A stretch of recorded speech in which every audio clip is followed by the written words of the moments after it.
So here is Zephyr. This is day 26. This is March 19th, 2024, and he's been doing really good, progressing really well. So I was planning on doing a bit of a trim session with him today. He was really good about his front left and now working on the front right. So I'm really happy about that. Especially down here in Florida, their feet grow really fast and they have really thick hoof wall. So I'm just going to try to take a little bit of length off, making sure he's staying balanced. And he was very, very good with the nippers and with the rasp. He did not mind at all about the sound, nor did he care when he saw Megan kind of walking in and out of the barn. He was a very good boy. And so he's feeling very comfortable. And then working on the right hind, I'm in a bit of a tight spot. I probably should have repositioned him a little bit right here, but he handled this pretty well. Was very, very good about me doing the nipper run on him.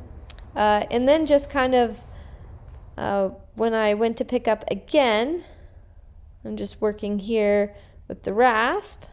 And kind of an old habit when I get done is I go to give him a touch on the bum to tell him good boy, and that scared him.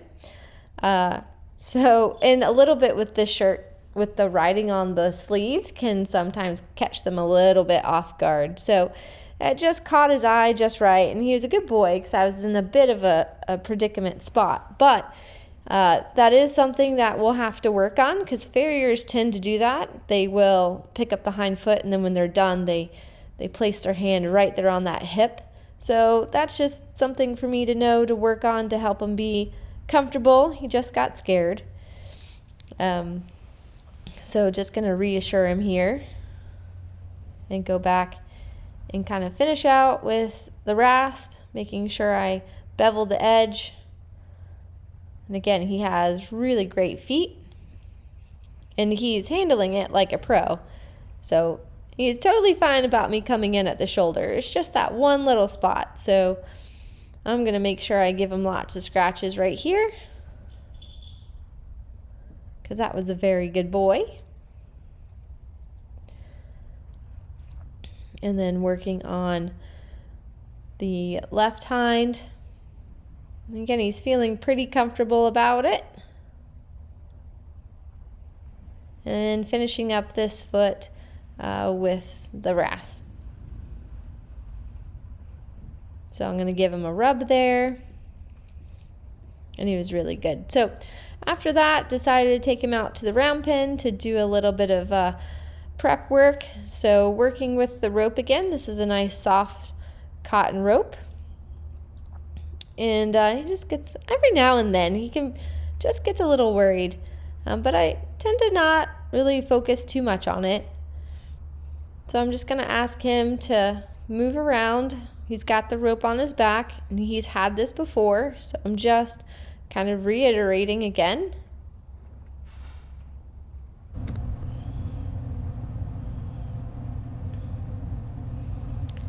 Now I'm just going to start doing some prep work with him for the surcingle that I plan on putting on. So I like to do exercise with the rope around the belly, which I'd like to put a little bit of pressure and teach them to move forward. So then this tends to help them understand to not kind of get stuck when they initially feel that pressure of the girth or the saddle. So I really like to use this to help them, and doing it from both sides. And you can also kind of move it down the belly.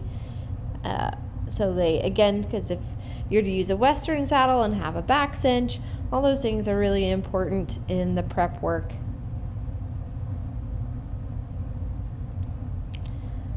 So I thought that was really good. And I'm just going to take this rope off. Again, anytime I can practice just coiling up ropes and anything like that, gives them a little bit of time. And I was going to show him the surcingle, kind of make sure we're okay. And I always try to make sure I have him set up for success. So I don't want to scare him. I want to make sure my prep work has been done.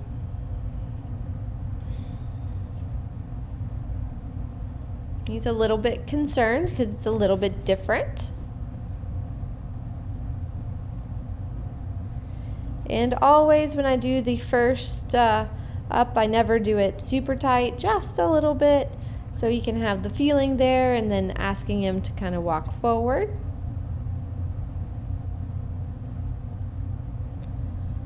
And then I decided to get the flag to kind of help with increasing a little bit of pressure for him so I could get him to move around. So it's really good that he can feel comfortable in movement with the surcingle.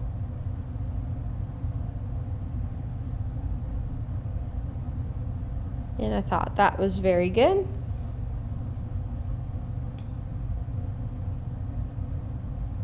And then going to get him to change directions. And you'll see kind of the movement of the flag and trying to use it in a rhythmic way.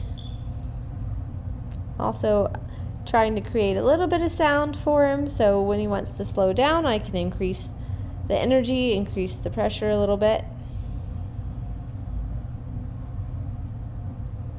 So I was pretty happy with how he responded to the surcingle being on,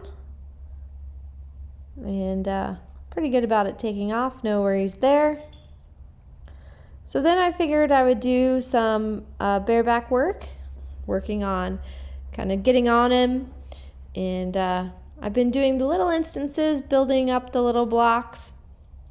And I kind of come in a little quick here. That's where he gets a little worried when I go to move my knee on him.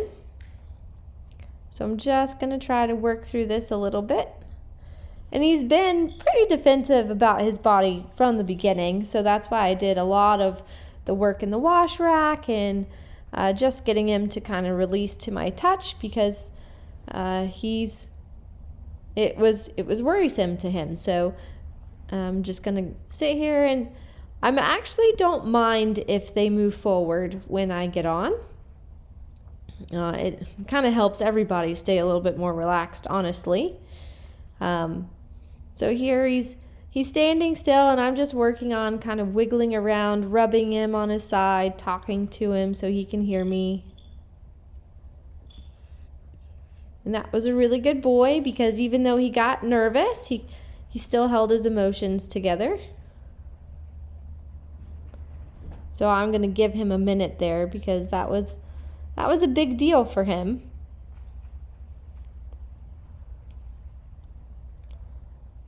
And again, I don't mind. I almost prefer it if they start to kind of walk off when I get on in the beginning. It is something I go back and retrain them to stand as they get a little bit more trained, but I think it helps them stay a little bit more relaxed to be able to learn to move forward when I'm able to get on.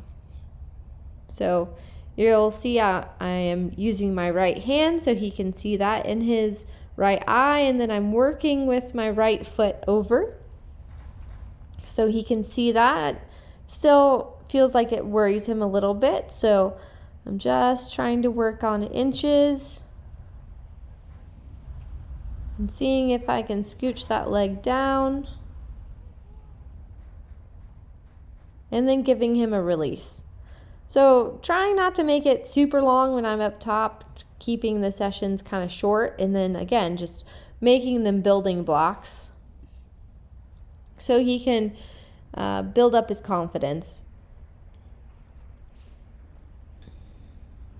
And it's also building, my trust in him, so that partnership that we're getting together is really important. And it's also, you'll see that I'm leaning forward on his neck, and I work to kind of inch my way up, because the more you kind of lean forward, you're still a part of them. And when you start to kind of sit up, that can scare them as well, because they're seeing you up tall and in their kind of hindsight. That was really good. He handled my body coming up a little bit more. So I'm going to give him a little bit of time here after that. He's got some of those releases, and you can see I took a deep breath as well. And he gave a nice big kind of body release, so that was nice. And so I'm going to go back, and you'll notice that I'm mainly just doing the left side. That's because I'm stronger on the left side. I've got him conditioned to the left side. So kind of once I get the principles of this, then I'll go back and do the right side as well. But in the beginning, I just do the side that I'm strongest and most comfortable on, so I can keep myself the safest. So everybody's a little bit different in how they do it, but I'm feeling really comfortable here. He's still a little bit unsure, but he's figuring out that it hasn't hurt him, and I'm giving him some good rubs. So I thought that was really, really good, and end the session with that.